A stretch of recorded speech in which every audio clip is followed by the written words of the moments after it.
Hey guys, what's up? On my way home from work. I'm gonna have to drive slow because the weather dropped some snow, so I figured I'd talk to you. It was a long night. I'm in pain. Kind of tired, so I figured maybe talking to you will keep me awake for the ride. Oh, maybe not. Anyway, this is kind of ministry. It is ministry. You know, when you do ministry, you don't always have to say, "Hey God," or quote the Bible. But speak of morals, speak of value, speak of ethics. And that's where I'm going to go. And yes, this is still about the gun control subject. And I may hurt some feelings with this one. I don't know. I don't do it intentionally. But it's bound to happen. You know, I would rather be honest and hurt feelings than keep my mouth shut and see more carnage. You know, some of my greatest heroes chose honest speaking over popularity. Whether it was Paul the Apostle, Richard Wurmbrand. You know, you can't always choose to be the popular one and go with societal norms. You know, I have this ongoing debate with people that assume if we take the semi-automatics away, that's going to be the magical moment that fixes everything. Here's my first part of that, and as you know, I got myself in trouble. I forfeited my own Second Amendment rights. I do not own firearms. I do not in any way, shape, or form subscribe to the NRA. I don't have, so I don't condemn them. I don't support them. My speaking has nothing to do, believe me, everybody, oh, the NRA is propaganda. Maybe they are, I don't know. I don't pay attention to them. They affect my thoughts in no way, shape, or form. My thoughts come directly from what I believe is common sense. So let's look at the common sense. Now remember, at one time, I was on the wrong side of the law. I was full of criminal thinking errors. So, if anybody wants to debate me, remember, I know how the other side is thinking. So when I say this, I can say this honestly, thinking of both sides. And I understand nobody wants to see any children injured in any way.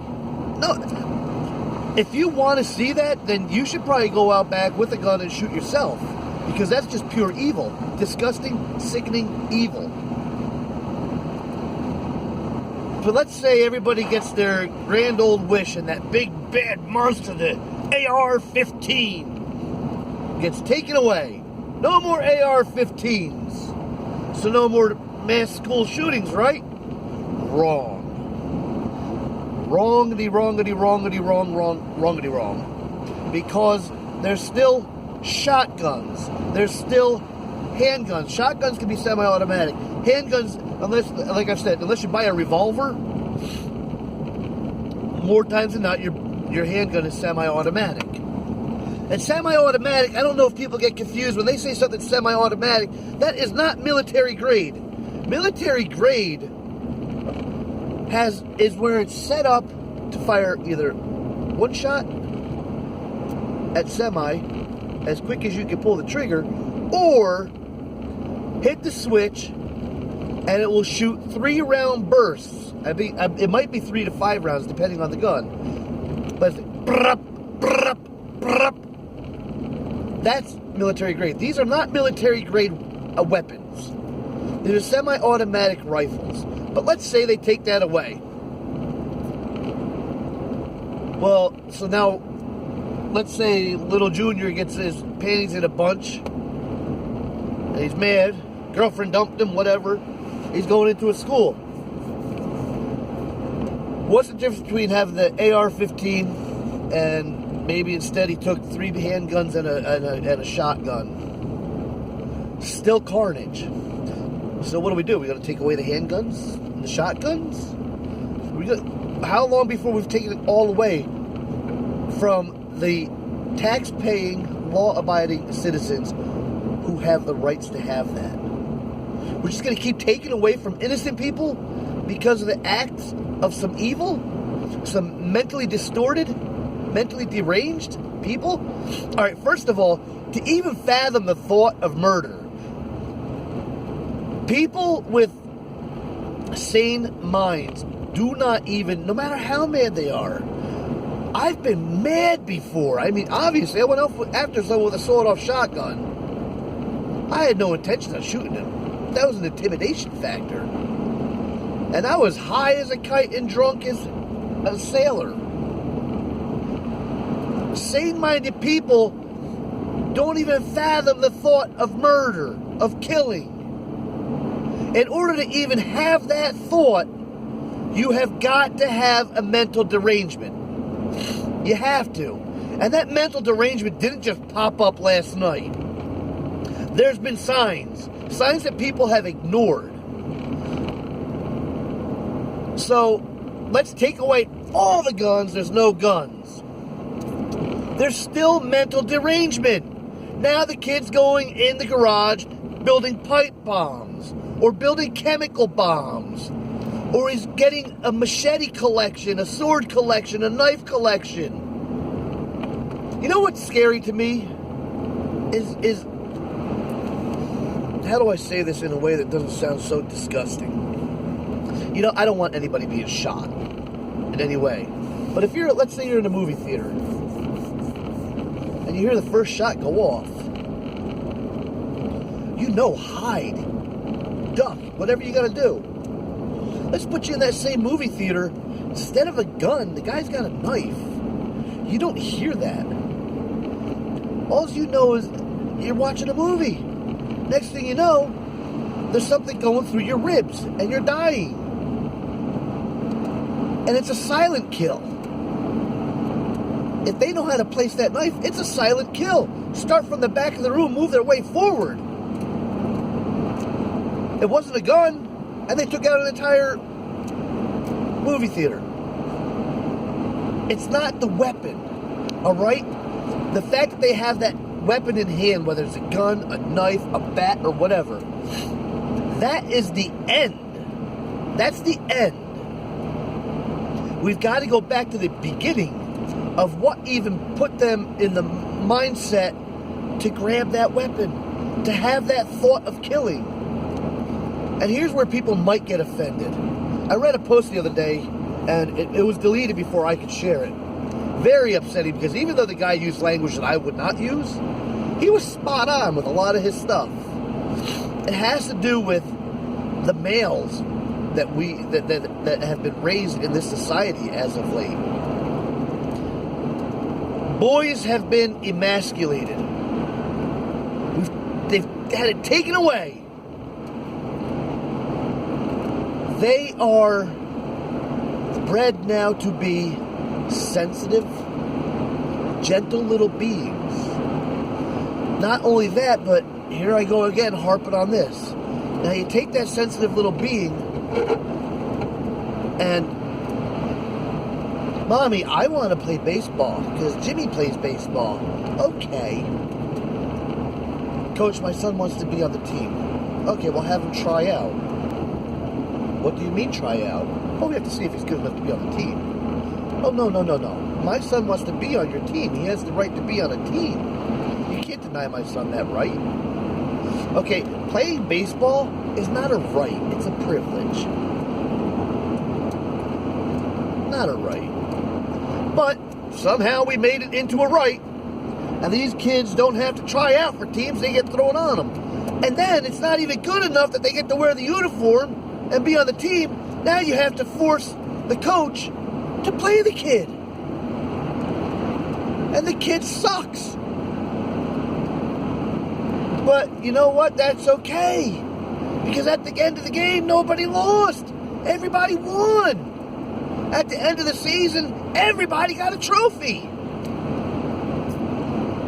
We took away so much life education from that child. You know what? I've said this before. When I was little, I played Little League Baseball.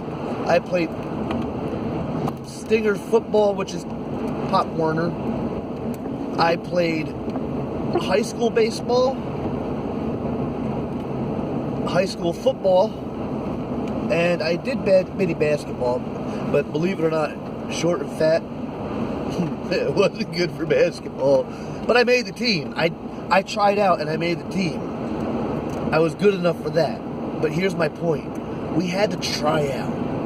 And if you didn't make the team this year, your world didn't end. Far from it. Did not end at all. It meant, you know what? You got to go home and practice. Better yourself. It's all about, you know what? Not everybody's qualified for everything. Your son may never be a baseball player. He may not be qualified for that. To force him or to force a coach to take him is going to damage that kid more than telling him, I don't think that's your sport. You know, and then you force the coach to play him. And he's not good. But everybody's saying, oh, you did a good job out there. You did a good job. No, he didn't. He stunk up the field. And you know what you just did? You made him think he doesn't have to put any effort into it. He's going to get a pat on the back no matter what. Listen, when I played, only the winning team got ice cream after the game. You had to win to get the ice cream. It gave you motivation. It gave you drive. It gave you a desire to win, to fight harder. Now, everybody goes for ice cream. You don't have to win. You can sit down on the field, play in the dirt, and go for ice cream because nobody loses anymore. So, there's another life lesson gone. You're not always going to win. You're not always going to get your way. But these kids don't know that. They don't. You know, the male's role, kind of bred into him, was always to be the protector. The protector. Like, think about when we were growing up. My brother and I would fight every now and then. I think I won the fights. Don't ever let him tell you he won. I won the fights. If he tells you he won, he's lying. Anyway, we would fight. Never horrible. He was cheating when we were boxing, though. Mom wouldn't buy us boxing gloves, so he came up with the idea of, hey, let's take, they were tube socks back then, up to our knees. Let's take one for each hand, and we'll stuff one into each one for the padding, and then our boxing gloves. And I couldn't figure out why his hits hurt worse than mine were hurting him. Until one day he was at school, and I went into his room and I looked at his. You know he cheated. Whereas I had a full knee-high sock in each one, he cut a knee-high sock in half and put a half in each one. He cheated. But I still won, so it doesn't matter. Anyway, my point is this. We would have some knockdown fights, nothing crazy. Nothing crazy. But I'll tell you right now, when it came to somebody else picking on me or picking on him, that didn't happen. My brother can beat me up. But he wasn't going to let somebody else beat me up. He was my protector. And if I had to be, I was his protector. Same thing with my younger siblings. I never fought with them. But I'll tell you right now, no matter what, I would have stepped in and stuck up for them. Because that's the male's role. Defend. Defend and protect. But we've taken that away from these young men. We've taken them and put them into a role where they need to be protected instead. And they need their safe space. And let me tell you something about the safe space. We had a safe space. It was called the Garden of Eden. Everything was provided for us. Nothing but love and peace in the atmosphere. That was our safe space. But when Eve was deceived and Adam disobeyed the word of God, we lost that safe space. And God put man on this earth to work the earth. To be physical. To be there. Protect your family. Provide for your family. be the man. And I'm not saying be a chauvinistic pig. And I'm not saying that women should be weak. I'm not saying that at all. I know some women, I'll be as polite as I can to because I'm afraid they'll beat me up. I won't name their names because then their ego's going to fly and they're going to think they have control over me. Anyway. So now we've got a bunch of young men who have been raised and they know you can't spank them. It went from the government telling you can't spank them to now parents, I don't want to spank my child because that's violence. And violence doesn't, no, it's not violence. I mean, if you're beating them out of anger, yeah, that's violence.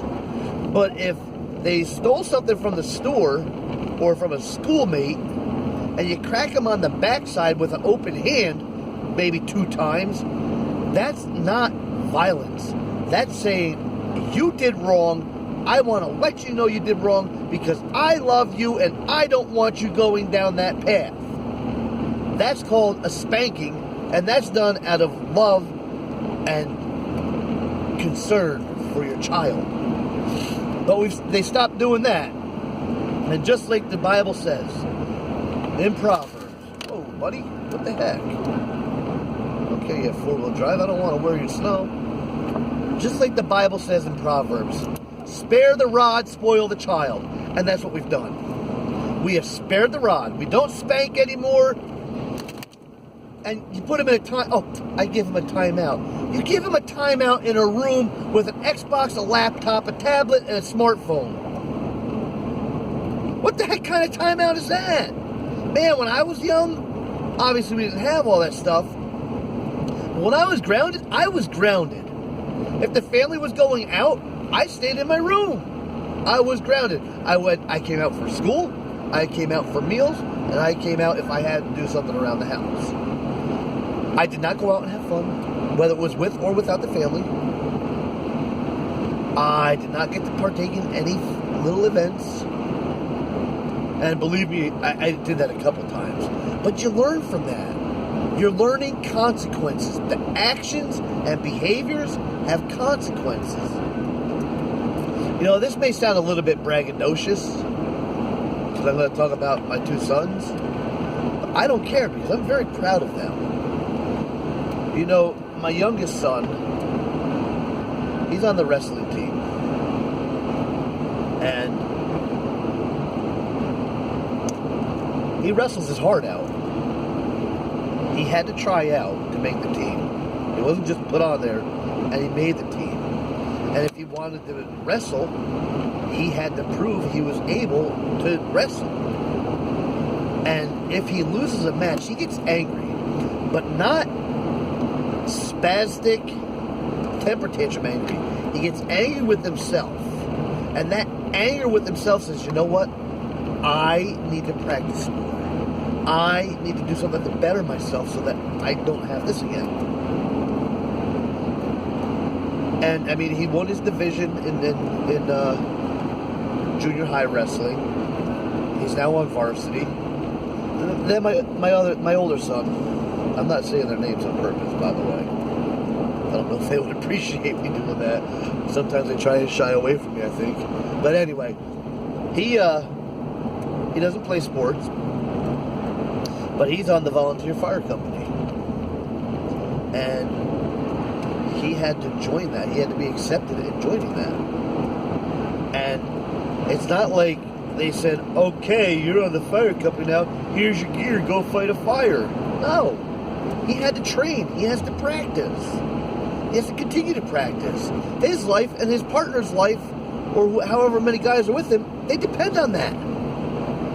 It's a highly stressful situation, and lives depend on doing your job properly. And he takes that seriously. Maybe one of the only things he takes seriously, but that's because he's kind of like me.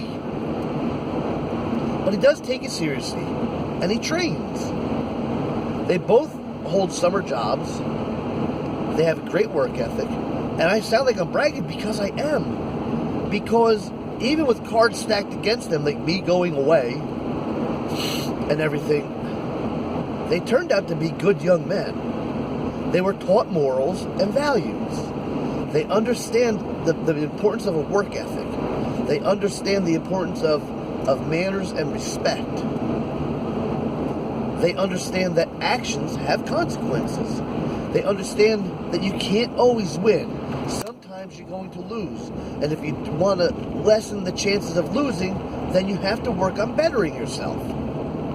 And these are the lessons we need to teach our children. We don't need to be teaching our children that you can have your own thoughts, be whatever you want to be. Hey, you can't be whatever you want to be. You can't. It's impossible to be whatever you want to be. You can be whatever you are qualified to be. You can't say to some kid who is probably not going to grow higher, taller than 4'9", and he has pudginess all the way around his midsection, like me, only I'm not 4'9", and say, oh, you want to be on the NBA? You want to be a point guard in the NBA? You can be whatever you want to be. No, he can't. Not if that's what he wants to be. Pick something else. Pick something you are qualified for. Pick something that you are willing to dedicate yourself to train yourself, to better yourself to be. Because life is not just going to hand everything to you.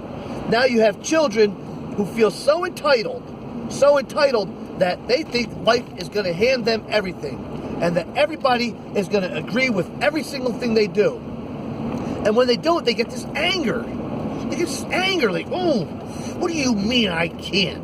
What do you mean you won't let me? Well, you can't do that. You can't say that. And they get this anger. They get this anger building. It's a rage. You ever see some of these kids on the YouTube videos? You take their Xbox away, or they're losing at a game on Xbox? They freak out. They freak out like someone walked up and smacked their mother in the face. Problem is, their mother never smacked them on the ass. And mommy comes in the room and says, oh, what are you doing? Oh, calm down. What can I do to make this better? What can you do to make it better? Take his Xbox away and crack him over the backside with it. Maybe that'll help him. Stop pampering him when he's having it. Oh, that's just how he is. He'll get over it. Oh, really? That's just how he is. He'll get over it. Is that what you're going to say when he takes a loaded firearm into a mall and shoots 10 people? Oh, that's just how he is. He'll get over it. Because a store turned him down for a job, or they wouldn't give him a credit card, or some girl broke up with him. That's okay. He'll get over it. Yeah, he'll get over it in prison. The families who just lost their loved ones aren't going to just get over it. We've made a bunch of sensitive little entitled brats who think the world owes them everything. They don't have to work for anything, and if they don't get it, they have every right to act out in rage. And either they're old enough to purchase firearms, or mommy and daddy have firearms and don't have the common sense to know that little Junior's a raging time bomb. I should lock my guns up. Shouldn't even have them in the house. But if you're going to have them in the house, put them in a safe with a trigger guard. Keep the ammunition separate. But no. Put them right there. Take Junior out to the range. Let him know how to shoot. Yeah, of course. You want to train your little killer. Like, what's going on? I don't care if you're offended. I'm sick of it. I'm sick and tired of seeing these young lives snuffed out by these kids who have just been raised completely, like, on another planet. And then instead of saying, oh my, we're making a mistake with how we're raising our children, we say, it's the gun's fault. It's the gun's fault. No, it's not. No, it's not. Junior was screwed way before he went for that gun. Junior was screwed the second you decided that you're not going to put your hand across his backside. The second you decided that he's entitled to everything, that he should be on the team just because he wants to be, that he should get to play just because he wants to play, that he should get a trophy just because he showed up and he smiled. That's when Junior got screwed. That is the precise time that Junior got screwed. We have mentally twisted and warped these kids, taken away their masculinity. They don't want to protect. They want to be protected. And if they're not protected, they need a safe space. And if they don't get a safe space, they have to have their temper tantrum. And their temper tantrum now hurls bullets, or swings clubs, or stabs with knives. Take whatever weapon you want away. Little Junior's still a ticking time bomb. And he's going to lash out. And he's going to find a way to do as much damage as he can. Stop blaming the tool. Start looking at the carrier of the tool. And why did they have that tool in their hand? Why did they have the thought in their head? Because chances are, the adults allowed it. Not even just allowed it. They planted the seeds and watered the son of a guns. And now it's sprouted into a tree of destruction. And what's the prize? And Don Lemon's like,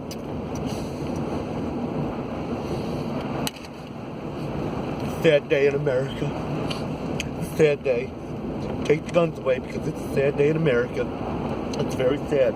You're right, Don, it is a sad day. It's a sad day because we have destroyed our youth.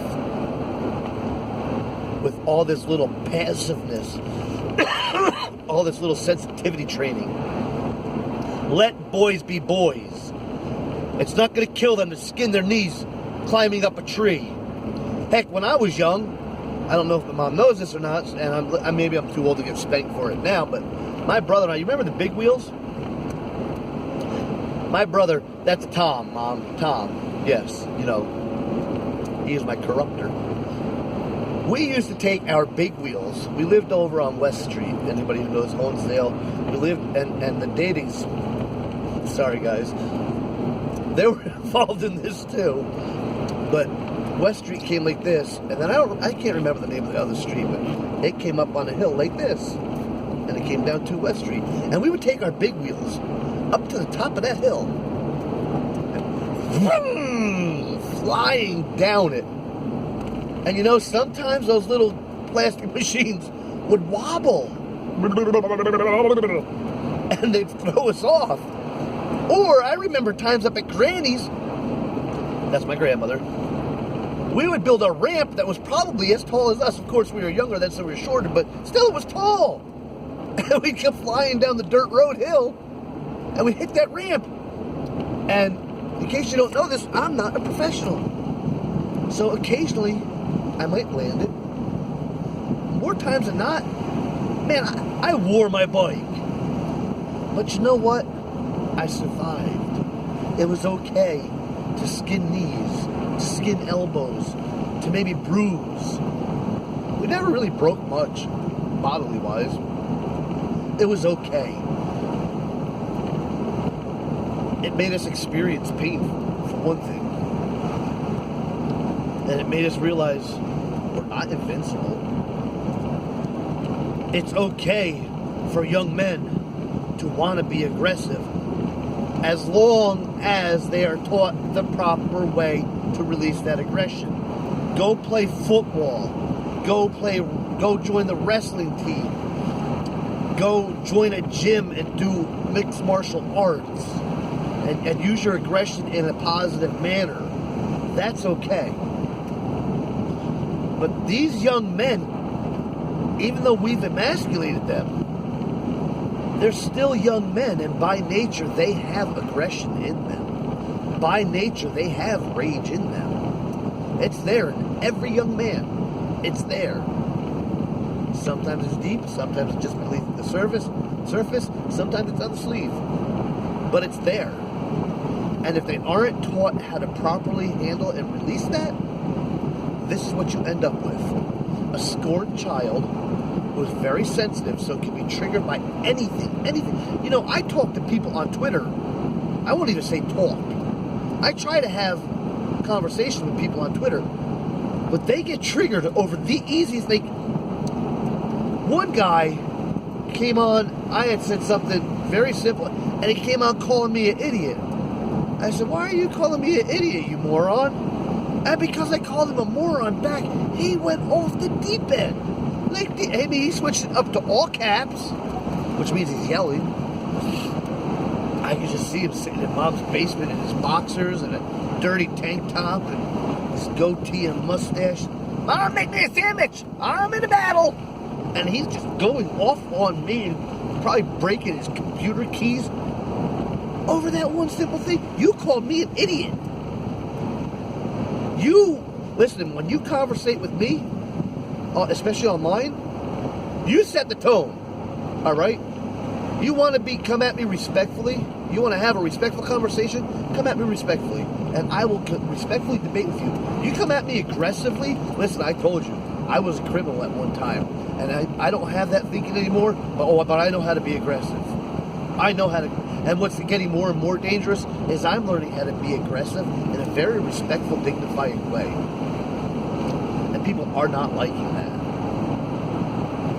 So this video is getting a little bit long, it's going to cut me off, so I'm going to end this here, but that's the problem. Therein lies the problem. Take all the firearms away that you want. You still got little balls of pent-up anger in a sensitive little shell that as soon as that shell cracks, the anger comes out and people die. Plain and simple. Stop blaming the guns. Blame the parenting. Peace out, yo. What's up?